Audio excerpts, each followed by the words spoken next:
Okay, so this is going to be a review of the Razer Huntsman Mini. I am going to get into a sound test in a second. I'm going to compare it to the Matrix keyboard. This keyboard does cost $120. The switches are the purple optical switches.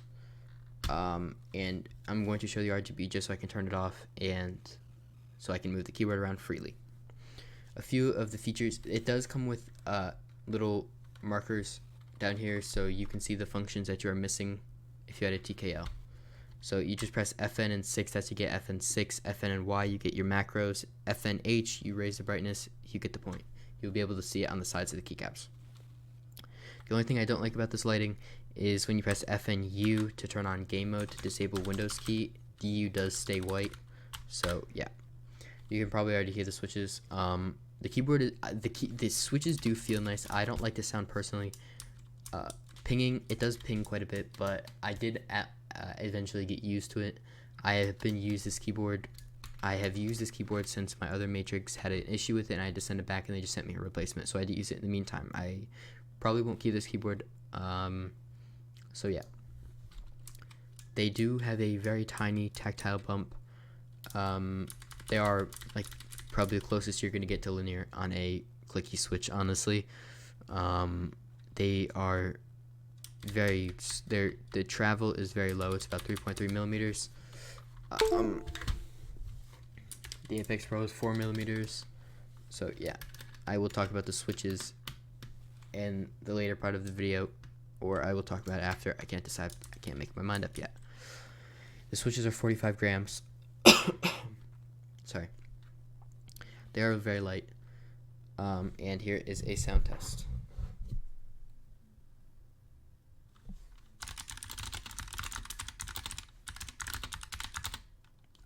If I just typed something really bad, I'm very sorry. I didn't mean to do that. I kind of zoned out. And I never learned how to type. Now I'm going to get into a sound test. I did not learn how to type. Okay, here's a sound test.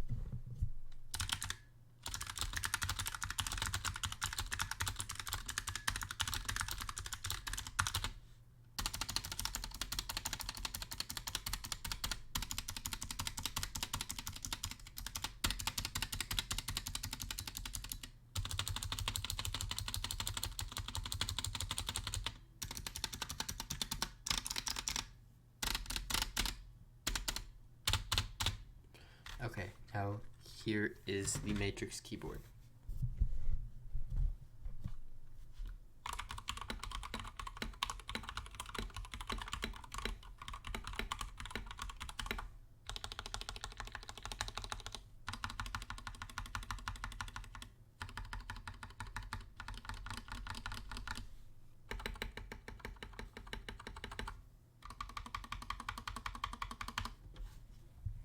Okay, I'm sure most people would agree that the Matrix keyboard does sound a little bit better, although I did slightly lube the stabilizers. The stock ones, because it is a hot swappable keyboard and you can take out the stabilizers and lube them, they are lightly lubed. I have not fully lubed them. I'm waiting to get actual good stabilizers, cherry stabilizers. So yeah, they're plate mount, so I only have a certain amount to select from. But the stock stabilizers before lubing, they're just average. But after a tiny bit of lubing, they're okay. They're dealable. But the Razer stabilizers do still have these stupid things that make the switch just so the stabilizer is so unpleasant. The one more thing about the switch, it does move around quite a bit. Back and forth, has a ton of wobble. I mean, and also, I don't know if you can hear this.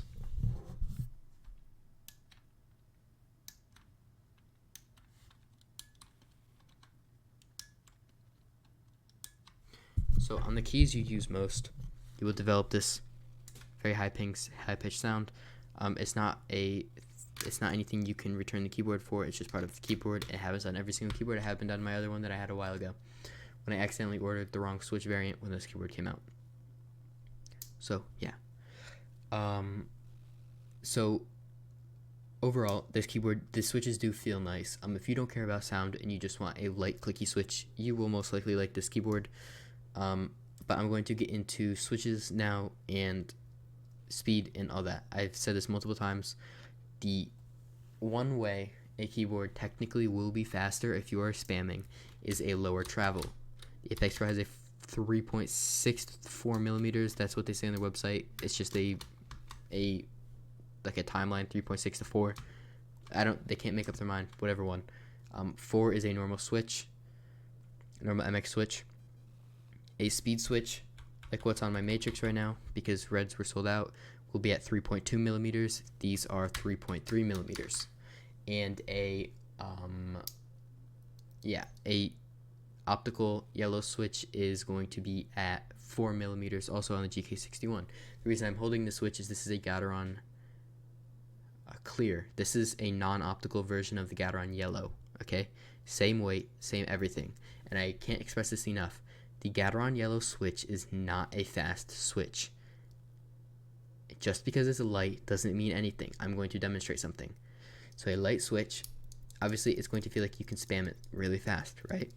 Well, the issue with the Gateron yellow / clear switch, the yellow is just an optical clear, is it's so light, it has trouble coming back up.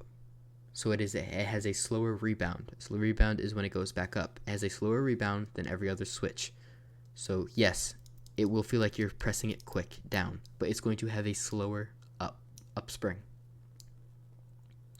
And it is noticeable. It is noticeable. So if you feel like if anybody has an optical yellow switch and they say it feels off, that is why. It is actually not a fast switch. So yeah. And the travel distance is 4 millimeters like a normal switch. So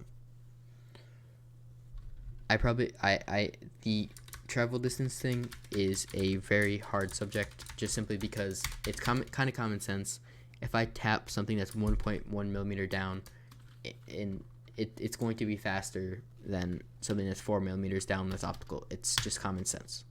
I don't know if you're understanding what I'm saying. If you do want to learn more about it, you can just DM me.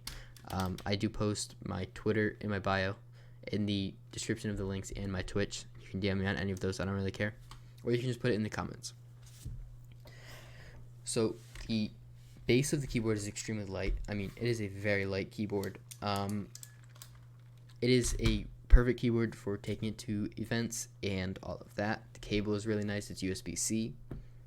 So yeah, it is low profile, which means you can see the switches. It does give it kind of cool design. This is high profile, so the opposite, where you can't see the switches. This is where you can see the switches. People say the Matrix does look like the GK61. I am going to do a review on that. It does not the GK61 at all. It just used the same case. I am going to do a separate review on that, so yeah. The keycaps, as I said, I'm pretty sure I said it already, they're very nice. I wouldn't recommend changing them because they do have the light bulb at the bottom, and it will rub against your keycap and potentially break it over time. So yeah, people they don't tell you about that. But you can get other Razer switches. That's why they sell extra PBT keycaps in different colors. They sell them in pink, white, black, and green on their website. So I would just recommend getting a combination of those. They're very expensive, but I would not want to risk my keycaps getting broken and potentially breaking the switch and then having to just buy a new keyboard.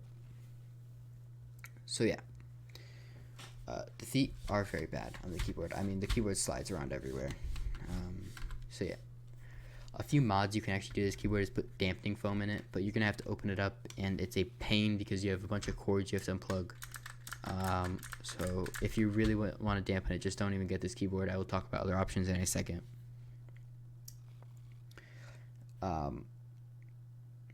This keyboard is definitely for people that just are stuck on optical switches, that think an optical switch is going to make them the best. This is definitely for that, or just Razer fanboys. That's not anything bad. Razer has some really good products. So if you are stuck on an optical keyboard and you're like, do I want to get the Razer Huntsman or GK61? Just get the Razer Huntsman. Just get the Razer Huntsman. It's going to be worth it, unless you're getting optical reds on the GK61. But even then, they're not going to be as fast as the Razer Reds, but they will feel a lot better. And you can lube those stabilizers on the GK61. If you just want to go for a normal keyboard, which I would 100% recommend, the switches are going to feel better. They're just going to sound better. You can look at the Durgod Hades and Durgod Venus. They're both very good stock keyboards. You can look at obviously the Matrix keyboard, which is $105. Shipping is a little bit expensive. Durgod Venus and Hades are both on Amazon. It's $120. You can look at Varmello keyboards, which are like very nice, very nice keyboards that are like $109. You can get them off mechanicalkeyboards.com. They're very nice keyboards. They have really cool designs. They're like kind of collector's keyboards that just have like whale designs throughout the keycaps, or like Sakura, like, yeah, just go look at them. They do have some really sick designs. And the stabilizers are absolutely amazing on all those keyboards that I just mentioned. There is also the Ducky Mecha Mini, the An Pro 2 if you want a wireless keyboard. There are a bunch of options that you can look through. So don't think this is your only 60% option. The Varmello keyboards some of them are in collaboration with Ducky, which is 65%, and then just the Varmello keyboards on their own are TKL. So yeah. Overall, I do think this is a pretty good keyboard. The switches do feel nice for a clicky switch, except the sound is just really, really bad. If you can get used to the sound, this is a really good keyboard for you, 100%. Very, very good keyboard for you if you can get used to the sound. And you like clicky switches, and you're stuck on optical switches. But other than that, if you really are not stuck on optical switches and you don't think they're going to make you faster, because they won't, then just look for a different keyboard. I'm always here to help you search for keyboards. You could just put in my YouTube comments that you need help, and I will message you on social media or anything like that. So yeah, that's going to be the end of this review. I give this keyboard like a 7.5 out of 10. I am going to do a review on the Matrix keyboard and the Ponage Ultra Custom coming soon. And after that, I will probably do some more Fortnite tips or optimizing PC. I have a few things I want to do, and a few other mice I want to do, and a few other tips and tricks and just product reviews that I want to get done. So yeah, that's going to be it for this video. Peace.